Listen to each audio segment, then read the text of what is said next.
ताई, खरं तर आज तुम्ही पवित्र तुळस डोक्यावरती घेऊन अर्ज भरायला आला, पहिली प्रतिक्रिया काय असणार? आधी संतांची भूमी असल्यामुळे मी तुळस डोक्यावर घेऊन इथंपर्यंत आले.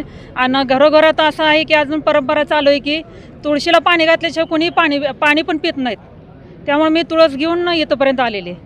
आज काय सांगाल, एकंदरीत आज वाकरी जिल्हा परिषद गटातून आज सगळं हजारो कार्यकर्ते त्या सोबत घेऊन आला, म्हणजे काय वाटतं, आनंद काय सांगाल? आनंद म्हणजे ही जनतेने मला उमेदवारी दिलेली आहे, त्यामुळे मी विजय हा माझा निश्चित झालेला आहे. जनतेतली खरं तर वाकरी जिल्हा परिषद गट हा हाय व्होल्टेज आहे, सातत्याने या ठिकाणी चर्चा होते आहे. मतदारसंघामधले प्रश्न काय आहेत आणि काय विजन घेऊन तुम्ही मतदारसंघ? मी विजन एकच घेतलेलं आहे डोक्यात की आजपर्यंत मी वारकऱ्याची सेवा केली, आता मला शेतकऱ्याची सेवा करायची.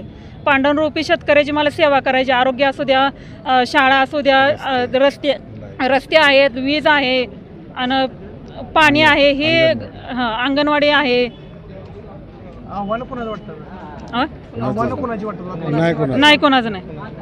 आता अर्ज आपण कुठल्या याच्यातून भरले? पक्षात भारतीय जनता पार्टीनं अर्ज भरलेला. काय विजयाची खात्री? 100% खात्री. आधी अर्ज भरला म्हणजे 100% विजय आहे.